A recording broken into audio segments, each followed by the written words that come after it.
샬롬, 수요일 잘 시작하셨죠? 날씨가 좀 많이 추워졌는데요. 건강 잘 챙기셨으면 좋겠습니다. 오늘 이제 요한계시록 7교회에게 하시는 말씀을 한번 차례대로 살펴보려고 합니다. 먼저 에베소 교회인데요. 이 에베소 교회는 그 하나님의 책망, 또 이 칭찬이 절묘한 균형을 이루고 있었던 교회였습니다. 책망하는 것도 교회를 사랑하니까, 칭찬하는 것도 교만하라는 게 아니라 교회를 사랑하니까. 뭘 칭찬하시죠?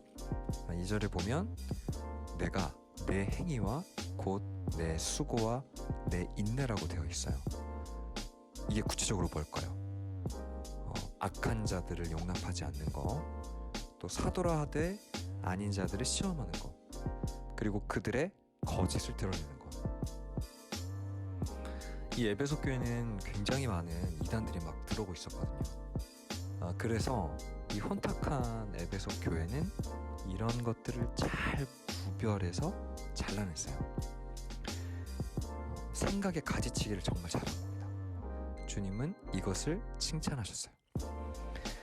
제가 어제 한 그 신우의 모임에 다녀왔거든요. 제 강남에 그 사김의 교회에서 공간을 빌려 좀 모였어요.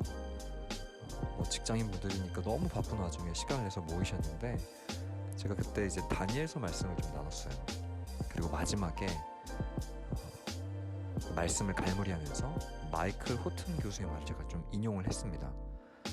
세상을 변화시키는 영향력은 우리가 끼치는 것이 아니라 다른 사람이 알아차리는 거다. 때로는 이 세상의 원리와 타협하지 않고 진리를 위해 싸울 때가 있습니다. 그러면 세상도 알아차리게 될 때가 와요.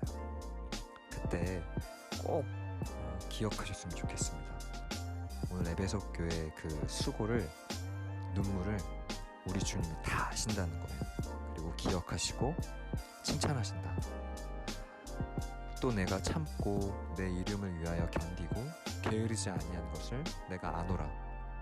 내가 다 안다. 이것만큼 큰 위로가 어떻겠습니까? 그리고 한 가지 더, 6절에서 니골라당의 행위를 미워한다 라고 칭찬을 받거든요. 니골라당이 뭔가, 이 니골라는 초대교회에 세워진 7 집사님 중에 한 분이에요. 근데 문제는 이분이 배교하게 됩니다. 그 교회 안에서 자기만 아는 어떤 특별한 가르침이 있다, 뭔가 특별한 경험, 특별한 체험, 이런 것을 강조했습니다.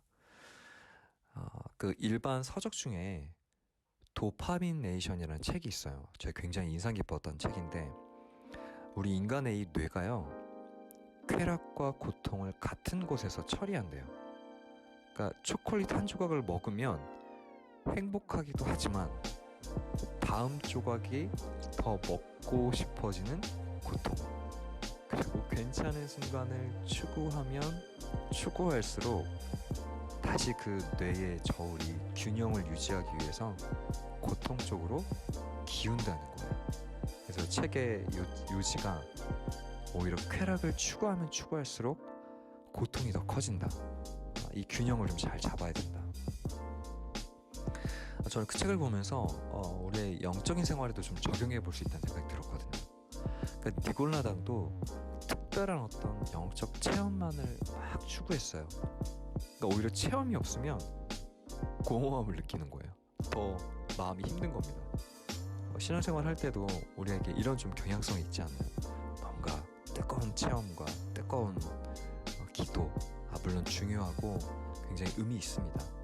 하지만 지금 우리에게 필요한 것은 말씀 안에서의 영적 균형감이지 않을까요? 에베소 교회가 이걸 참 잘했던 것 같아요. 물론 이렇게 에베소 교회가 칭찬만 있으면 너무 좋았겠지만 책망도 하셨어요. 4절에 보면 그러나 너를 책망할 것이 있나니 너의 처음 사랑을 버렸느니라. 처음 사랑, 이게 뭘까? 첫사랑. 저도 첫사랑이 있는데요. 물론 제 아내입니다. 네.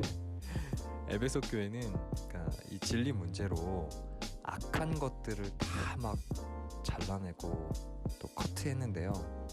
문제는 이 진리의 가지치기를 하는 이 시간 동안 사랑을 잃어버렸어요. 하나님이 깨닫게 하신 진리로 상대방을 죽이는 데의 진리를 사용했습니다. 바울은 고린도전서 13장에서 사랑 없으면 아무것도 아니다라고 했잖아요. 이 에베소 교회는 진리를 막 휘두르다가 사람까지 죽여버렸습니다. 처음 사랑을 버렸다라는 말은 이런 뜻이에요. 우리가 어떤 분명한 기준을 가지고 그걸 고수하며 살아가다가 사람을 잃어버리는 거. 그때 이 에베소 교회 같은 실수를 하지 않기 위해 우리는 어디서 떨어졌는지를 생각하라고 오늘 본문에 나와 있죠.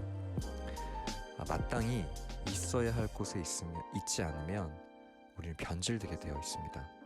우리가 마땅히 있어야 할 곳 어딜까요? 당연히 말씀이겠죠. 후회와 회개는 좀 다릅니다. 회개는 죄책감에서 시작하는 것이 아니라 말씀에서 시작이 돼야 돼요. 왜 말씀 주셨습니까? 사람 살리라고, 회복하라고 주신 거죠. 그리고 마지막으로 7절에 보면 이기는 자에게 생명나무 열매 먹게 한다. 이게 무슨 말일까? 이제 구약 성경에서 보면 생명나무와 지혜가 굉장히 밀접하게 연관되어 있거든요. 그러니까 지혜라고 하는 것은 많이 알고 지식을 쌓는 게 아니라요. 신앙 안에서의 이 지혜의 완성은 결국 사랑으로 완성되는 겁니다. 지혜는 단지 그냥 뭐가 옳으냐 그르냐가 아니라 그걸 뛰어넘어서 사랑으로 사람을 살리고 세우는 자리까지 나아가는 것이 지혜예요. 그 담임 목사님 목양실에 들어가면 액자로 걸려있는 한 문장이 이 말씀을 좀 준비하다 생각이 났어요. 너무 유명한 그 한 문장. 덜 논리적이고 더 사랑하라. 오늘 에베소 교회는 이것을 회복해야 했습니다. 오늘 이 말씀을 기억하면서 제가 한번 기도하겠습니다. 살아계신 하나님 아버지, 말씀의 분명한 기준 위에 서되 사랑하는 자로 살아가게 하여 주시옵소서. 덜 논리적이고 더 사랑하는 하루 되게 하여 주시옵소서. 살아계신 우리 구주 예수 그리스도의 이름으로 기도합니다.